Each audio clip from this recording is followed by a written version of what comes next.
Android programming. Dear students, today we will discuss about the topic Android resources. First session കഴിഞ്ഞ class എടുത്തിട്ടുണ്ടായിരുന്നു.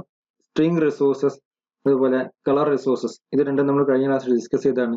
So today we will discuss about the topic image resources, then dimension resources, layout resources, then finally resource reference syntax. Okay, നമുക്ക് ഈ കാര്യങ്ങൾ നോക്കാം. Image resources. A drawable resource for a graphic that drawn to the screen. ഒരു screen നമ്മുടെ mobile ഫോണിന്റെ screen അല്ലേ, Android device ഏതാണോ ആ ഡിവൈസിന്റെ സ്ക്രീനിൽ ഗ്രാഫിക്സ് ആയിട്ട് ഡ്രോൺ ചെയ്യുന്ന ആ ഒരു സ്പേസ്, ആ ഒരു കണ്ടന്റ്, അതിനാണ് ഇമേജ് റിസോഴ്സസ് എന്ന് പറയുന്നത്. ഡ്രോയബിൾ റിസോഴ്സസ് എന്നാൽ വരയ്ക്കാൻ ഉദ്ദേശിക്കുന്ന റിസോഴ്സസ് എന്ന് പറഞ്ഞത്. ഡ്രോയബിൾ എന്ന് പറഞ്ഞ ഫോൾഡറിൽ വരുന്ന കണ്ടന്റുകളൊക്കെ ഡ്രോയബിൾ റിസോഴ്സസ് ആണ്. സോ ആ റിസോഴ്സിലെ graphic that drawn to the screen, current സ്ക്രീനിൽ അല്ലെങ്കിൽ നമ്മൾ യൂസ് ചെയ്യുന്ന ഡിവൈസിന്റെ സ്ക്രീനിൽ എന്താണോ ഗ്രാഫിക്സ് യൂസ് ചെയ്യുന്നത് ആ ഗ്രാഫിക്സ് യൂസ് ചെയ്യുന്ന ഇതിനെ ഇമേജ്, ഡ്രോയബിൾ ഇമേജ് എന്ന് പറഞ്ഞ പേരാണ് image resource. Okay, then used for different types of drawable images. നമുക്കറിയാം ഒരു മൾട്ടിപ്പിൾ ടൈപ്പ് ഇമേജസ് ഫയലിലുണ്ട്. അപ്പൊ അതിലുള്ള കണ്ടന്റിൽ അതൊക്കെയാണല്ലോ പറഞ്ഞത്. So .jpg, .png, .gif and .bmp. Bit map image അല്ലോ, ബിറ്റ് മാപ്പ് ഇമേജ് എന്നാണ് BMP പറയുക. സാധാരണ പെയിന്റിലൊക്കെ യൂസ് ചെയ്യും, മൈക്രോസോഫ്റ്റിന്റെ പെയിന്റിൽ യൂസ് ചെയ്യുന്നതാണ് .bmp പറയാറ്. ജിഫ് അനിമേഷൻ എന്ന് പറഞ്ഞാൽ അനിമേറ്റഡ് ജിഫ് ആണ് വരുന്നത്. അനിമേറ്റഡ് ഇമേജിന് ജിഫ് നമുക്ക് പറയാറുള്ളത്. PNG ഫോട്ടോഷോപ്പ് വഴി ചെയ്യുന്നതാണ് .png എന്ന കണ്ടന്റ് വരുന്നത്. JPG നോർമൽ പിക്ചർ, JPEG അതുപോലെ JPG. എക്സ്പേർട്ട് ഗ്രൂപ്പ് ഉണ്ട്, നോർമൽ ഗ്രൂപ്പ് പറയാറുണ്ട്. Okay, joint picture group, joint picture expert group, JPEG എന്നും പറയാറുണ്ട്. ഇതിന്റെ ആണ് ഈ ഒരു ബേസിക് ആയിട്ട് ഇത്രയും എക്സ്റ്റൻഷൻ ആണ് നോർമലി നമുക്ക് കാണാറുള്ളത്. ഇത് കൂടാതെ വേറെ ഇമേജ് ഫയലിന്റെ എക്സ്റ്റൻഷൻസ് ഉണ്ട്. അതെല്ലാം നമുക്ക് ഇപ്പോൾ ഇറങ്ങുന്ന ഓരോ ഡിവൈസും നമുക്ക് സപ്പോർട്ട് ചെയ്യുന്നുണ്ട്. Okay, then shape drawable. പിന്നെ ഇപ്പൊ മൈക്രോസോഫ്റ്റ് വേർഡ് ഒക്കെ ഓപ്പൺ ആയി കഴിഞ്ഞാൽ അതിൽ ഷേപ്സ് എന്നൊരു ഭാഗമുണ്ട്. ക്ലിക്ക് ചെയ്ത് കഴിഞ്ഞാൽ ലൈൻസ് ഉപയോഗിച്ചിട്ട് വരച്ചിട്ടുള്ള പല ടൈപ്പ് ഷേപ്പുകൾ ഉണ്ടാവും. സോ ആ ഷേപ്പുകളെല്ലാം ഡ്രോയബിൾ എന്നുള്ള കണ്ടന്റിലാണ് വരുന്നത്. ദെൻ വേറെ എന്താണ് ക്ലിപ്പ് ഡ്രോയബിൾ. ക്ലിപ്പ് ആർട്ട് ഉണ്ടല്ലോ മൈക്രോസോഫ്റ്റ് വേർഡിൽ തന്നെ. അപ്പൊ ആ ലെവലിൽ വരുന്ന പിക്ചേഴ്സുകളുണ്ട്. നോർമൽ JPG അതുപോലെ PNG ഫയൽസ് ആയിരിക്കില്ല വരിക. ക്ലിപ്പ് ആർട്ടിൽ വരുന്ന പിക്ചേഴ്സ്, അങ്ങനെയുള്ള പിക്ചേഴ്സ് നമുക്ക് അവൈലബിൾ ആയി കിട്ടും. സോ ക്ലിപ്പ് ഡ്രോയബിൾ എന്നുള്ള കണ്ടന്റ് ആണ് അത്. Then scale drawable. ഒരു ഡ്രോയബിൾ ഇമേജ്, ഡ്രോയബിൾ കണ്ടന്റ് വേറൊരു ഡ്രോയബിൾ കണ്ടന്റുമായി അഡ്ജസ്റ്റ് ചെയ്യുക, അതിന്റെ സൈസ് ഈക്വൽ ചെയ്യുക. ഇപ്പൊ നമുക്ക് ഒരു തമ്പനയിൽ ഉണ്ട് ഇവിടെ, ഒരു തമ്പനയിൽ കറന്റ് തമ്പനയിൽ ഒരു സൈസ് കറക്റ്റ് ഒരു ഗ്രിഡ് രൂപത്തിലുണ്ട് തമ്പനയിൽ. തൊട്ട് അപ്പുറത്ത് വേറൊരു തമ്പനയിൽ വരാനുണ്ട്. ആ തമ്പനയിൽ റെസൊല്യൂഷൻ കുറച്ച് കൂടുതലാണ് വിചാരിക്കുക, അതിന്റെ സൈസ് കൂടുതലാണ്. പക്ഷെ കറക്റ്റ് ഈ തമ്പനയിലിന്റെ അതേ സൈസിൽ അതും ഓട്ടോമാറ്റിക് വരും. അപ്പൊ അങ്ങനെ വരാൻ വേണ്ടിയിട്ട് എല്ലാ തമ്പനയിലും ഒരേ സൈസിലല്ലേ വരിക. അപ്പൊ അങ്ങനെ വരുന്നത് എന്തുകൊണ്ടാ? ഈ സ്കെയിൽ ഡ്രോയബിൾ എന്ന് പറഞ്ഞാൽ വേറൊരു ഡ്രോയബിൾ റിസോഴ്സ് കറന്റ് ഡ്രോയബിൾ റിസോഴ്സ് തമ്മിൽ ഒരു സൈസ് അഡ്ജസ്റ്റ്മെന്റിൽ രണ്ടും ഒരേ രൂപത്തിൽ ഡിസ്പ്ലേ ചെയ്യുക. അതിനാണ് സ്കെയിൽ ഡ്രോയബിൾ എന്നുള്ള കണ്ടന്റ്. നമുക്കറിയാം നമ്മുടെ ഫോണിലൊക്കെ ഒരുപാട് പല ടൈപ്പ്, പല രൂപത്തിലുള്ള പിക്ചേഴ്സ് ഉണ്ട്. ആ പിക്ചേഴ്സ് എല്ലാം ഒരേ ഡയമെൻഷൻ ആയിരിക്കില്ല, പക്ഷെ ചേഞ്ചസ് ഉണ്ടായിരിക്കും. എങ്കിലും നമുക്ക് ഗ്രിഡ് രൂപത്തിൽ കാണുമ്പോൾ എല്ലാം കറക്റ്റ് ആയിരിക്കും. സോ സ്കെയിൽ ഡ്രോയബിൾ എന്ന് പറഞ്ഞാൽ ഒരു ഡ്രോയബിൾ ഇമേജ് കണ്ടന്റ് വേറൊരു ഡ്രോയബിൾ കണ്ടന്റുമായി റീസൈസ് ചെയ്യുക. ഓക്കെ, ആ ഒരു കണ്ടന്റാണ് സ്കെയിൽ ഡ്രോയബിൾ എന്ന് പറയുന്നത്. ട്രാൻസിഷൻ ഡ്രോയബിൾ. ഇത് ലെയർ ഡ്രോയബിളിന് അണ്ടറിൽ വരുന്ന കണ്ടന്റ് ആണ് ട്രാൻസിഷൻ ഡ്രോയബിൾ എന്ന് പറഞ്ഞത്. അതായത് ഫസ്റ്റ് ലെയറിന്റെയും സെക്കൻഡ് ലെയറിന്റെയും ഇടയിൽ വരുന്ന ഒരു ഇൻസ്റ്റൻസ് ആക്ട് ചെയ്യുന്ന ഒരു കണ്ടന്റ് ആണ് ട്രാൻസിഷൻ ഡ്രോയബിൾ. ഫസ്റ്റ് ലെയറിന്റെ സെക്കൻഡ് ലെയറിന്റെ, സെക്കൻഡ് ലെയറും തേർഡ് ലെയറും കോൺസിക്യൂട്ടീവ് ആയിട്ടുള്ള രണ്ട് ലെയേഴ്സിന്റെ ഇടയ്ക്ക് വരുന്ന ഒരു കണ്ടന്റാണ് ട്രാൻസിഷൻ ഡ്രോയബിൾ എന്നുള്ള കണ്ടന്റ് വരുന്നത്. ഇപ്പൊ നമ്മൾ പ്രോഗ്രാം ഒക്കെ ചെയ്യുമ്പോൾ ഒരു ഡ്രോയബിൾ ഒരു ഇമേജ് മുകളിൽ ഉണ്ടാവും, താഴെ വേറൊരു ഇമേജ് ഉണ്ടായിരിക്കും.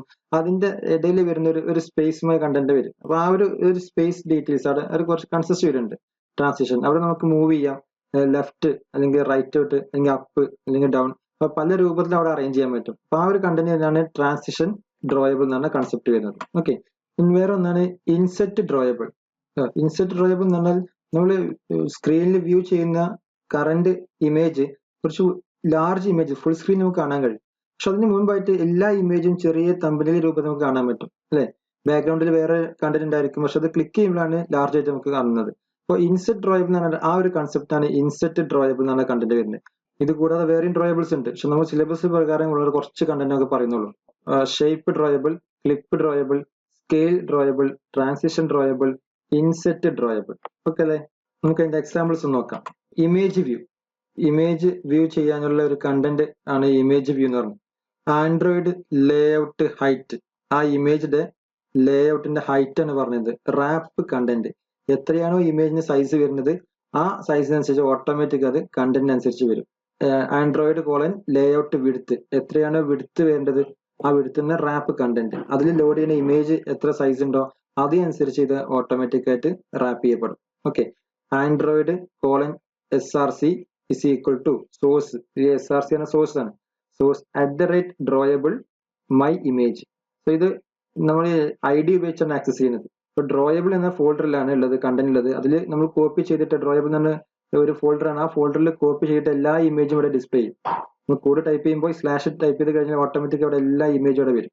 അപ്പോൾ അത് നമുക്ക് വേണ്ട ഇമേജ് നമ്മൾ ടൈപ്പ് ചെയ്ത് കൊടുത്തു കഴിഞ്ഞാൽ മൈ ഇമേജ് എന്ന ഇമേജ് ആണ്. സോ മൈ ഇമേജ് പറഞ്ഞ ഒരു ഫയലിൽ അതിന്റെ ആ നെയിം ആയിരിക്കും. അത് string.xml കൊടുത്തിട്ടുണ്ടായിരിക്കും മൈ ഇമേജ് എന്ന് ആ നെയിം. അതുകൊണ്ടാണ് ഇവിടെ നെയിം വന്നത്. അപ്പൊ ഇത് ക്ലിക്ക് ചെയ്ത് കഴിഞ്ഞാൽ ഇത് ഏത് ഇമേജിന്റെ റെപ്രസെന്റേറ്റീവിന്റെ നെയിം ആണോ അതനുസരിച്ച് ആ നെയിം അവിടെ ലോഡ് ചെയ്യും. അത് ലോഡ് ചെയ്യുമ്പോൾ ലേഔട്ട് ഹൈറ്റ് എങ്ങനെ ആയിരിക്കും? റാപ്പ് കണ്ടന്റ് ആയിരിക്കും.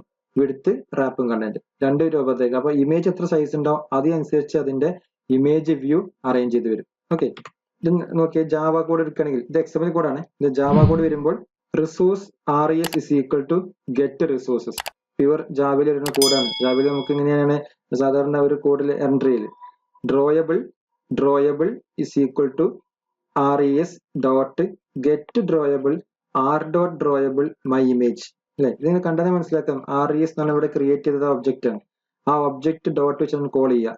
ഗെറ്റ് ഡ്രോയബിൾ എന്ന് പറഞ്ഞ ഒരു ഫംഗ്ഷൻ ആണ്, മെത്തേഡ് ആണ്, ജാവയിൽ യൂസ് ചെയ്യുന്ന മെത്തേഡ് ആണ്. ആ ഡ്രോയബിൾ ക്ലാസ്സിന് ഡാറ്റ ആക്സസ് ചെയ്യാൻ മെത്തേഡ് ഗെറ്റ് ഡ്രോയബിൾ. ദെൻ ബ്രാക്കറ്റിനകത്ത് r ജാവ, അതാണ് r ഡോട്ട് എന്ന് പറയുന്നത്. ദെൻ r ഡോട്ടിൽ വരുന്ന ഡ്രോയബിൾ എന്ന് പറഞ്ഞ ക്ലാസ് ആണ്. സോ r.drawable my image, അതിന്റെ അകത്താണ് എന്തുള്ളത്? ഇമേജ് ഉള്ളത്. ഡ്രോയബിൾ എന്ന് പറഞ്ഞ ക്ലാസ് ഉപയോഗിച്ച് ഡാറ്റ റീഡ് ചെയ്യാന്ന് പറഞ്ഞു. അപ്പൊ അതിൽ തന്നെ ഏറ്റവും അപ്പറിൽ വരുന്ന ക്ലാസ് ആണ് r.java. ഏറ്റവും മുകളിൽ വരുന്നതാണ് r.java. അതിന്റെ അകത്തിലെ ഒരു ഫയൽ, ഒരു ഫോൾഡർ ആണ് ഡ്രോയബിൾ എന്നാണ് വരുന്നത്. അതിന്റെ അകത്തിലാണ് ഈ മൈ ഇമേജ് പറഞ്ഞ ഫയൽ നെയിം കൊടുത്തുള്ളത്, ഒരു ഒബ്ജക്റ്റ് കൊടുത്തുള്ളത്. സോ അതുകൊണ്ട് r.drawable ഡോട്ട് മൈ ഇമേജ്. അപ്പൊ ആ ഇമേജ് എന്ന് പറഞ്ഞാൽ ഏത് ഒബ്ജക്റ്റ് ആണ് ഉപയോഗിച്ചിട്ടുള്ളത്? മൈ ഇമേജ് ആണ് കൊടുത്തുള്ളത്. ഏതാണ്? സ്ട്രിംഗ് ഡോട്ട് അതിൽ ആഡ് ചെയ്തിട്ടുണ്ടാവും r.javയിൽ. നമ്മളിപ്പോൾ ഒരു ഫയൽ ആഡ് ചെയ്യുമ്പോൾ തന്നെ ഓട്ടോമാറ്റിക് r.javയിൽ കണ്ടന്റ് ആഡ് ചെയ്തിട്ടുണ്ടാവും. അപ്പോൾ അത് ഇവിടുന്ന് ആക്സസ് ചെയ്യണം. അതാണ് ഈ ഒരു ജാവ കോഡ്. ജാവ കോഡ് ഉപയോഗിച്ച് വർക്ക് ചെയ്യിപ്പിക്കാം, അതല്ലെങ്കിൽ XML കോഡ് ഉപയോഗിച്ച് നമുക്ക് എന്ത് ചെയ്യാം? റൺ ചെയ്യിപ്പിക്കാം. ഓക്കെ, നെക്സ്റ്റ് വരുന്നത് dimension resources. User to style without changing the code. ഇതിന്റെ പേര് പോലെ നമുക്ക് കോഡിലൊന്നും ചേഞ്ച് വരുത്താതെ ഇതിന്റെ കണ്ടന്റ് സ്റ്റൈൽ നമുക്ക് ആഡ് ചെയ്യാം. ഡയമെൻഷൻ സെറ്റ് ചെയ്ത് കൊടുക്കാം. ഇപ്പൊ ഫോണിൽ ഒരു ആക്ടിവിറ്റി ഉണ്ടെങ്കിൽ ആക്ടിവിറ്റി ഡയമെൻഷൻ സെറ്റ് ചെയ്യാം. അല്ലെങ്കിൽ ഒരു ഇമേജ് ഉണ്ടെങ്കിൽ ആ ഇമേജിന് ഡയമെൻഷൻ സെറ്റ് ചെയ്യാം. ഏത് കണ്ടന്റ് ആയാലും അതിന്റെ ഡയമെൻഷൻ നമുക്ക് സെറ്റ് ചെയ്യാൻ പറ്റും. സോ അത് ഒരു ഡയമെൻഷൻ റിസോഴ്സ് ആണ്. ആൻഡ്രോയിഡിലെ റിസോഴ്സ് ആണ് ഒരു ഡയമെൻഷൻ എന്ന് പറയുന്നത്. ഓക്കെ, അതിൽ ഏതൊക്കെ വരും നോക്കി. Pixel, inch, points R basic dimension resources. ഇത് മൂന്നും നമുക്ക് അറിയാൻ പറ്റുന്നതാണ്. Pixel, inch, points. Okay, the file stored in location RES values file name .xml. സാധാരണ റിസോഴ്സിലും അതുപോലെ സ്ട്രിംഗ് ഒക്കെ ആഡ് ചെയ്ത സെയിം കണ്ടന്റ് തന്നെ. RES എന്ന ഫോൾഡർ, റിസോഴ്സ് ഫോൾഡറിന്റെ റെപ്രസെന്റേറ്റീവ് ആണ് RES എന്ന ഫോൾഡർ ഉണ്ടായിരിക്കുക. നമ്മുടെ പ്രൊജക്ട് ഫോൾഡറിനകത്ത് ഉണ്ടായിരിക്കുക. അതിൽ വാല്യൂസ് എന്ന് പറഞ്ഞ ഫോൾഡർ ഉണ്ടായിരിക്കും. അതിന്റെ അകത്തായിരിക്കും ഫയൽ നെയിം .xml. ഏതാണ് ഫയൽ നെയിം കൊടുക്കേണ്ടത്? കൊടുക്കാം ഡയമെൻഷൻ, അല്ലെങ്കിൽ ഡയമെൻഷൻ 1 ഡയമെൻഷൻ 2 ഇത് കൊടുക്കാം. ആ ഫയലിന്റെ XML കോഡിനകത്തായിരിക്കും നമ്മൾ അതിന്റെ ആ ഡയമെൻഷൻ കോഡ് എല്ലാം ഇത് ഉണ്ടായിരിക്കുക. It specified with a number followed by a unit measure. അപ്പൊ ഇതിനെല്ലാം ഈ പിക്സൽ ആണെങ്കിൽ ഒരു നമ്പർ ഉണ്ടായിരിക്കും. ഇത് യൂണിറ്റ് ആണ് പിക്സൽ പറയുന്നത് അല്ലെ. പിക്സൽ, ഇഞ്ച്, പോയിന്റ്സ് എന്നൊക്കെ ഒരു യൂണിറ്റുകളാണ്. അപ്പൊ അതിൽ എന്തായിരിക്കും? ഒരു നമ്പർ കൊടുത്തിട്ടുണ്ടാവും. ഇപ്പോ 5 സെന്റിമീറ്റർ എന്ന് പറയല്ലേ, അത് രൂപത്തിൽ ഇതുപോലെ ഒരു നമ്പർ ഉണ്ടായിരിക്കും. അതിന്റെ യൂണിറ്റിന്റെ മെഷർമെന്റ് യൂണിറ്റ് ഏതാണോ അതിന്റെ ഒരു സ്ട്രിങ്ങും കൂടെ ഉണ്ടായിരിക്കും. നോക്കാം ഏതൊക്കെ വരുന്നത് നോക്കാം. ഫസ്റ്റ് വരുന്നത് DP. ഇപ്പോ 25 DP ഉദ്ദേശിച്ച് ഡെൻസിറ്റി ഇൻഡിപെൻഡന്റ് പിക്സൽ, അതാണ് DP എന്ന് പറയുന്നത്. Okay, DP. വേറെ SP, സ്കെയിൽ ഇൻഡിപെൻഡന്റ് പിക്സൽ. ഇതൊക്കെ നമുക്ക് ക്ലിക്ക് ചെയ്യുമ്പോൾ നമ്മൾ ടൈപ്പ് ചെയ്യുമ്പോൾ ഒരു ഡയമെൻഷൻ സെറ്റ് ചെയ്യുന്ന സമയത്ത് അവിടെ നമ്പർ ടൈപ്പ് ചെയ്യുമ്പോൾ ഓട്ടോമാറ്റിക് വരും. DP ആണോ SP ആണോ അല്ലെങ്കിൽ നമുക്ക് ടൈപ്പ് ചെയ്ത് കൊടുക്കാൻ പറ്റും. അപ്പൊ അങ്ങനെ സെറ്റ് ചെയ്യാൻ പറ്റും.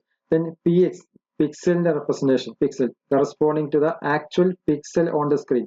കറണ്ട് സ്ക്രീനിലെ പിക്സൽ നോക്കിയിട്ട് ആ പിക്സലിന്റെ അത്ര വരും. അപ്പോൾ 100 PX കൊടുക്കാം. അപ്പൊ 100 പിക്സൽ. ഓക്കെ, ആ 100 പിക്സൽ ആയിരിക്കും അതിന്റെ സെറ്റിംഗ്സ് ആയി വരുന്നത്. അതുപോലെ PT ആണ് points representation. 1/72 of an inch. ഒരു ഇഞ്ചിന്റെ 1/72 പോർഷൻ ആണ് ഒരു പോയിന്റ് എന്ന് പറയുന്നത്.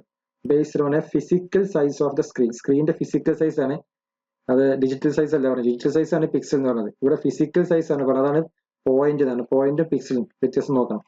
വേറെ ഒന്ന് millimeters based on the physical size. Millimetre നമ്മൾ സാധാരണ ഫിസിക്കൽ സൈസിലാണ് പറയാറ്. വേറെ ഒന്നാണ് inch based on the physical size of the screen. അതും നമ്മൾ ഫിസിക്കൽ സൈസിലാണ് പറയുന്നത്, സ്ക്രീനിന്റെ സൈസാണ് പറയുന്നത്. Inch, millimetre, point, pixel, SPD എന്ന് പറഞ്ഞ ഈ കണ്ടന്റുകളെല്ലാം വരുന്നത് ഡിജിറ്റൽ സൈസിലാണ് വരുന്നത്. ഓക്കെ, നമുക്ക് സിന്റാക്സ് ഒന്ന് നോക്കാം. റിസോഴ്സസ് ഡയമെൻഷൻ കംപ്ലീറ്റ് ചെയ്തില്ല, ഡയമണ്ട് എന്നാണ് എഴുതാറ്. Diamond name is equal to dimension name. നമ്മൾ സ്ട്രിംഗ് ഒക്കെ പറഞ്ഞ പോലെ തന്നെ സ്ട്രിംഗിന്റെ ഒരു നെയിം, ആ ഡയമെൻഷൻ എന്താണ് ആ നെയിം ഇവിടെ സെറ്റ് ചെയ്ത് കൊടുക്കാം. ആ ഡയമെൻഷൻ ഇവിടെ സെറ്റ് ചെയ്ത് കൊടുക്കാം. ഏതാണ് ഡയമെൻഷൻ, എത്രയാണോ 100 DP എന്നോ അല്ലെങ്കിൽ 100 PX എന്നോ ഇവിടെ റെപ്രസെന്റ് ചെയ്യാം. ഇവിടെ നോക്കിയ example resources diamond name is equal to text view height. Text view എന്ന് പറഞ്ഞാൽ കൺട്രോൾ വരുന്ന ലാബിലാണ്. ഒരു ലാബിലുണ്ട്, ആ ലാബിന്റെ പേര് കൊടുത്തുള്ളത് ടെക്സ്റ്റ് വ്യൂ ഹൈറ്റ്. അതിന്റെ ഹൈറ്റ് എത്ര കൊടുത്തുള്ള നോക്കിയേ, 25 DP ആണ്. വേറെ നോക്കിയേ, diamond text view width, text വ്യൂവിന്റെ വിഡ്ത്ത് 150 DP കൊടുത്തുള്ളത്. അതുപോലെ ഫോണ്ട് സൈസ് കൊടുത്തിട്ടുണ്ട് 16 SP അല്ലെ. Last ball radius 30 DP. ഇവിടെ ഈ DP, PX, MM, S എന്നൊക്കെ ഇതാണ് അതിന്റെ സൈസിന്റെ നൊട്ടേഷൻ വരുന്നത്. എത്രയാണ് യൂണിറ്റ് വരുന്നത്, മെഷർമെന്റ് യൂണിറ്റ്. ഇവിടെ അതിന്റെ സൈസും കൊടുക്കും. ഓക്കെ, ഇങ്ങനെ നമുക്ക് റെപ്രസെന്റ് ചെയ്യാം. ഒന്ന് DP-ലാണെങ്കിൽ ഒന്ന് SP കൊടുക്കാം, വേറെ ഒന്ന് PX കൊടുക്കാം, അതൊന്നും പ്രോബ്ലം ഇല്ല. കറണ്ട് ഏതാണോ ആ രൂപത്തിൽ നമുക്ക് അറേഞ്ച് ചെയ്യാം, no problem. Okay, last one layout resources. It is used and Android UI programming. UI എന്ന് പറഞ്ഞാൽ യൂസർ ഇന്റർഫേസ് അല്ലെ. യൂസർ ഇന്റർഫേസ് പ്രോഗ്രാമിന് വേണ്ടിയിട്ടാണ് ലേഔട്ട് യൂസ് ചെയ്യുക. ലേഔട്ട് എന്ന് പറഞ്ഞാൽ നമ്മൾ നോക്കിയാൽ കാണുന്ന ഒരു പോർഷൻ ആണ് ലേഔട്ട് എന്ന് പറഞ്ഞാൽ ആക്ടിവിറ്റീസിലെ ലേഔട്ട്. എങ്ങനെയാണ് ഒരു ആക്ടിവിറ്റി ലേഔട്ട് ചെയ്തിട്ടുള്ളത്, ആ ഒരു കണ്ടന്റ് ആണ് ലേഔട്ട് റിസോഴ്സ് എന്ന് പറഞ്ഞത്. Okay, the architecture of the user interface in an activity. നമ്മൾ യൂസർ ഇന്റർഫേസിന്റെ ആർക്കിടെക്ചർ എന്ന് പറയുന്നതാണ് നോർമൽ ഒരു ആക്ടിവിറ്റി. ഈ ആക്ടിവിറ്റി എന്ന് പറഞ്ഞാൽ നമ്മൾ ഫ്രണ്ട് എൻഡിൽ കാണുന്ന സ്ക്രീനാണ് ആക്ടിവിറ്റി എന്ന് പറയാം. ഒരു UI എന്ന് പറഞ്ഞാൽ യൂസറും ആ ഡിവൈസും കമ്മ്യൂണിക്കേറ്റ് ചെയ്യുന്ന ആ ഫ്രണ്ട് എൻഡിലെ ആ പോർഷൻ, ആ ഒരു വിൻഡോ, നമ്മൾ വിൻഡോ എന്നാണ് കമ്പ്യൂട്ടറിൽ പറയാറ്. പക്ഷേ മൊബൈൽ സ്ക്രീനിൽ അല്ലെങ്കിൽ സ്ക്രീനിലൊക്കെ പറഞ്ഞ ആക്ടിവിറ്റി എന്നാണ് പ്രോഗ്രാമർ സൈഡിൽ വെച്ച് പറയുമ്പോൾ, ഡെവലപ്പർ സൈഡിൽ പറയുമ്പോൾ ആക്ടിവിറ്റി, കറന്റ് ആക്ടിവിറ്റി എന്ന് പറഞ്ഞാൽ ഇപ്പോൾ റൺ ചെയ്യുന്ന യൂസർ ഇന്റർഫേസ്. പിന്നെ അത് ക്ലിക്ക് ചെയ്യുമ്പോൾ വേറൊരു വിൻഡോ ഓപ്പൺ ആയി വരും ആ ആപ്പ് തന്നെ. അപ്പൊ അത് നമുക്ക് വേറൊരു സെക്കൻഡ് ആക്ടിവിറ്റി എന്ന് പറയാം. അതാണ് ആക്ടിവിറ്റി, അതാണ് യൂസർ ഇന്റർഫേസ് എന്ന് പറഞ്ഞ വരുന്ന ഒരു കണ്ടന്റ്. അതിനാണ് നമ്മൾ എന്ത് പറയുന്നത്, ഈ ഒരു ലേഔട്ട്. അതിന്റെ അറേഞ്ച്മെന്റ് എങ്ങനെയാണ്, അതിന്റെ ലേഔട്ട് എങ്ങനെയാണ്?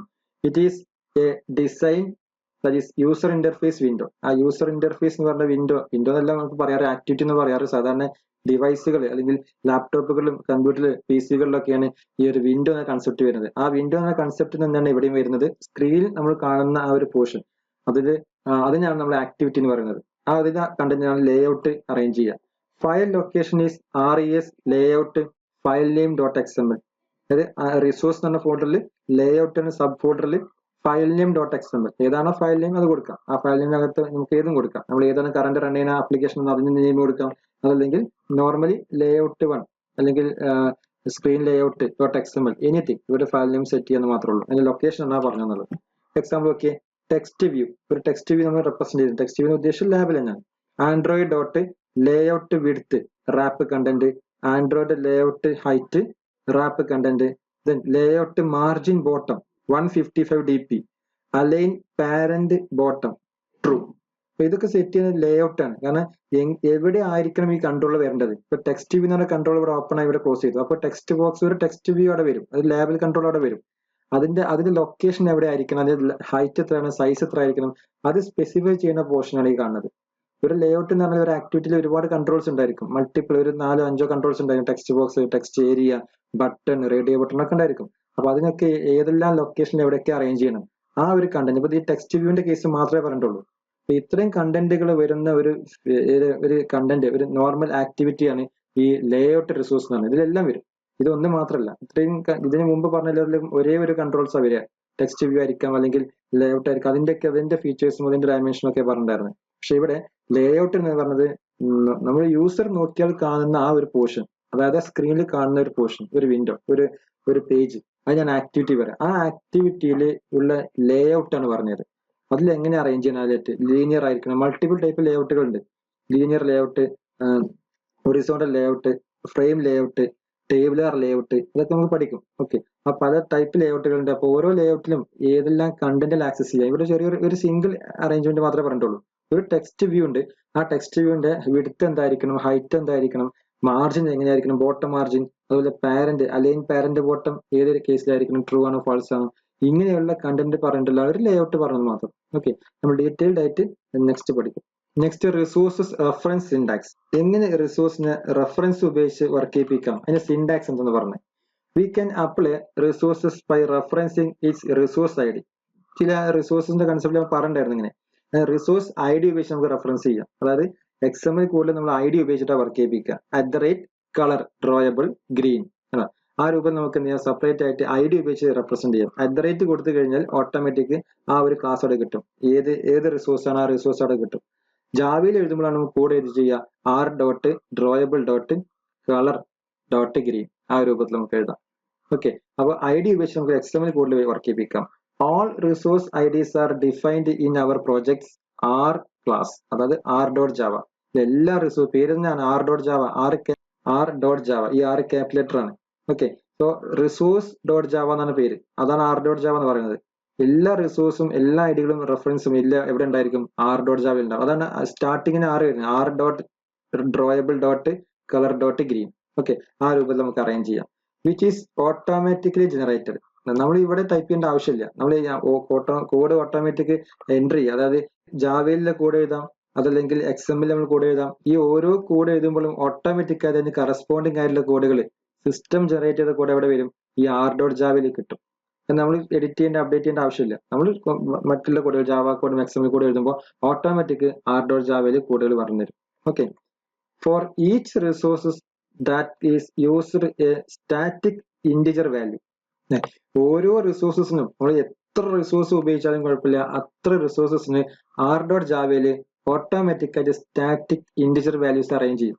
സിസ്റ്റം ഓട്ടോമാറ്റിക് ഓരോന്നും ഐഡന്റിഫൈ ചെയ്യാൻ വേണ്ടിയിട്ട്, സിസ്റ്റത്തിന് മനസ്സിലാക്കാൻ വേണ്ടിയിട്ട് ഓരോ റിസോഴ്സിനും സിസ്റ്റം തന്നെ ഓട്ടോമാറ്റിക് ഈ കോഡ് അറേഞ്ച് ചെയ്ത് കൊടുക്കും. സ്റ്റാറ്റിക് ആയിട്ടുള്ള കോഡ് ഇന്റിജർ വാല്യൂ അറേഞ്ച് ചെയ്യും. ആ ഇന്റിജർ വാല്യൂ നോക്കിയിട്ടാണ് സിസ്റ്റത്തിന് മനസ്സിലാക്കാൻ പറ്റുന്നത് ഇത് ഇന്ന റിസോഴ്സ് ആണ്, ഇതാണ് ഇപ്പോൾ ആക്സസ് ചെയ്തിട്ടുള്ളത്, ഇതാണ് ഇപ്പോൾ കോൾ ചെയ്തിട്ടുണ്ട്. ഇങ്ങനെ മനസ്സിലാക്കാനുള്ള സിസ്റ്റം ജനറേറ്റ് ചെയ്യുന്ന ഇന്റിജർ വാല്യൂ അനുസരിച്ചിട്ടുള്ള കോഡുകൾ സിസ്റ്റം ഓട്ടോമാറ്റിക് ജനറേറ്റ് ചെയ്യും. അതാണ് R.java എന്ന ക്ലാസ്സിൽ ഉണ്ടായിരിക്കുക. 2 ways can access the resources. ഈ റിസോഴ്സ് ആക്സസ് ചെയ്യാൻ 2 മാർഗങ്ങളുണ്ട്. നമ്മൾ നേരത്തെ പറഞ്ഞ കേസ് തന്നെ, by code using static integer. അതായത് R.java ഉപയോഗിച്ചിട്ട് നമ്മൾ യൂസ് ചെയ്യുന്ന ജാവ കോഡ് ഉപയോഗിച്ചിട്ട് R.string.hello അല്ലെ. ആർ എന്ന് പറഞ്ഞാൽ നമുക്കറിയാം റിസോഴ്സ് ആണ്. റിസോഴ്സ് ഡോട്ട് സ്ട്രിങ് എന്ന് പറഞ്ഞാൽ നമ്മൾ ആ ഫോൾഡർ ഉണ്ട്, സ്ട്രിങ് എന്ന് പറഞ്ഞ ഫോൾഡർ ഡോട്ട് ഹലോ, അതിൽ ഹലോ എന്നുള്ള കണ്ടന്റ് നമ്മൾ ആക്സസ് ചെയ്യാം. അപ്പൊ ഈ ഹലോ എന്ന് പറഞ്ഞ വേരിയബിൾ എന്താണ് ഡാറ്റ ഉള്ളത് അതവിടെ പ്രിന്റ് ചെയ്ത് കിട്ടും. ഇത് പക്ക ജാവയിലെ കോഡാണ് യൂസ് ചെയ്യുന്നത്. XML code special XML syntax corresponding to resource I D. ഇതുപോലെ നേരത്തെ പറഞ്ഞ കേസ് @string/hello. അപ്പോൾ @string കൊടുത്താൽ ഓട്ടോമാറ്റിക് ആയിട്ട് ആ സ്ട്രിങ്ങിന്റെ താഴെ ഏതെല്ലാം സ്ട്രിങ്സുകൾ ഉണ്ടോ അതെല്ലാം ഡിസ്പ്ലേ ചെയ്ത് വരും.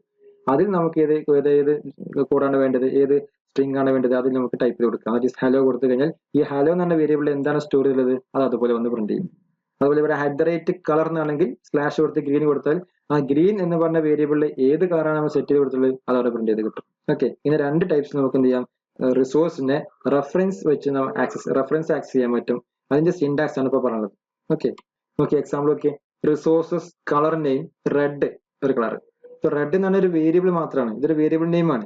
ഇതിന്റെ ഭാഗത്ത് ഈ കളർ നെയിം ഇപ്പൊ ഇവിടെ കളർ റെഡ് തന്നെയാണ്, RGB. ഇവിടെ R ആണ് F ആയി വരുന്നത് അല്ലെ, ജിയും അതുപോലെ ബിയും സീറോസ് ആണ്. അപ്പൊ ഇവിടെ തിരിച്ചു വേണമെങ്കിൽ കൊടുക്കാം. ഫസ്റ്റ് 2 0 കൊടുക്കാം, 0 0 0 0 ലാസ്റ്റ് F കൊടുത്തു. അപ്പൊ ബ്ലൂ ആണ് കളർ കിട്ടുക.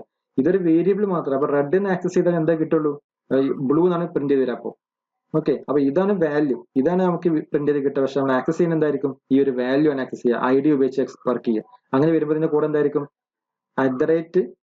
@color/red എന്നായിരിക്കും. പക്ഷെ പ്രിന്റ് ചെയ്ത് എന്തായിരിക്കും, ബ്ലൂ ആയിരിക്കും. കാരണം 0 0 0 0 F എന്നാണ് ഇവിടെ കൊടുത്തിട്ടുണ്ടായിരിക്കുക. അപ്പൊ ഈ ഒരു വാല്യൂ കറസ്പോണ്ടിങ് ആയിട്ട് പ്രിന്റ് ചെയ്യുക. പക്ഷെ നമ്മൾ ആക്സസ് ചെയ്യുന്ന എന്തായിരിക്കും, ഈ ഒരു വേരിയബിൾ ആയിരിക്കും. Okay, then string name hello. ഇവിടെ സ്ട്രിംഗ് ആണ് കൊടുത്തത്, കളർ നെയിം ഒഴിവാക്കി സ്ട്രിംഗ് കൊടുത്തു. String name is equal to hello, ഇതാണ് വേരിയബിൾ നെയിം ഹലോ വേൾഡ് എന്നാണ് ഇവിടെ പ്രിന്റ് ചെയ്തിട്ടുള്ള ടെക്സ്റ്റ്. അപ്പൊ നമ്മൾ ഇതെങ്ങനെ ആക്സസ് ചെയ്യുക, @string/hello അത് കൊടുത്തു കഴിഞ്ഞാൽ ഓട്ടോമാറ്റിക് എന്ത് പ്രിന്റ് ചെയ്യും, ഹലോ വേൾഡ് എന്ന് പ്രിന്റ് ചെയ്യും. ഓക്കെ, അതാണ് കണ്ടീഷൻ. ദെൻ ജാവ കോഡ് എഴുതുമ്പോൾ ഓക്കെ, ഇമേജ് വ്യൂ. ഇത് ഇമേജ് വ്യൂ എന്ന് പറഞ്ഞാൽ ആ ഒരു ക്ലാസ് ആണ്. അതിൽ നമ്മൾ ക്രിയേറ്റ് ചെയ്ത ചെറിയൊരു ഒരു കൺസ്ട്രക്ടർ അല്ലെങ്കിൽ നമുക്ക് പറയാം അതിന്റെ ഒരു ഒബ്ജക്റ്റ് ആണ് ഇമേജ് വ്യൂ എന്ന് പറഞ്ഞ content is equal to image. ഇവിടെ ഏത് കൊടുക്കട്ടെ, ഇവിടെ ABC എന്നോ PQR എന്നോ കൊടുക്കാം. നമുക്ക് മനസ്സിലാക്കാൻ വേണ്ടിയിട്ടാണ് ഇമേജ് വ്യൂ ഇങ്ങനെ കൊടുത്തുള്ളത്. ഇത് ക്ലാസ് ആണ്. അതിനുശേഷം അതിന് നമുക്ക് ഇങ്ങനെ ഒരു കണ്ടന്റ് എടുത്തു is equal to image view find view by ID r.id.my image view. So നമ്മൾ r.ൽ ID കൊടുത്തിട്ടുണ്ട്, ID സെറ്റ് കൊടുത്തിട്ടുണ്ട്, മൈ ഇമേജ് വ്യൂ എന്ന് പറഞ്ഞ സെറ്റ് കൊടുത്തിട്ടുണ്ടാവും. ആ ഫയൽ നെയിം ആ ഒരു സെറ്റ് ചെയ്ത് കൊടുത്ത ID കറസ്പോണ്ടിങ് ആയിട്ടുള്ള വാല്യൂ എന്താണ്, ഏത് ഇമേജ് ആണോ അത് ഡിസ്പ്ലേ ചെയ്ത് വരും. ദെൻ അതിങ്ങനെ ഡിസ്പ്ലേ ചെയ്യുക image view dot set image resources. ഏതോ ഇമേജ് റിസോഴ്സിലാണ് ആക്സസ് ചെയ്യുന്നത്. r.drawable my image, my image എന്ന് പറഞ്ഞ ഫയൽ ആ കണ്ടന്റ് ഒന്ന് പിക്ക് ചെയ്തിട്ട് അത് അവിടെ പ്രിന്റ് ചെയ്ത് കിട്ടും. സോ ജാവ ഉപയോഗിച്ചിട്ട് ഇങ്ങനെ കോഡ് എഴുതാം, XML ID ഉപയോഗിച്ചിട്ട് വർക്ക് ചെയ്യിപ്പിക്കാം. ക്ലിയർ അല്ലേ? നെക്സ്റ്റ് ക്ലാസ്സിൽ കണ്ടന്റ് പ്രൊവൈഡേഴ്സ് നമുക്ക് ഡിസ്കസ് ചെയ്യാം. Okay, thank you.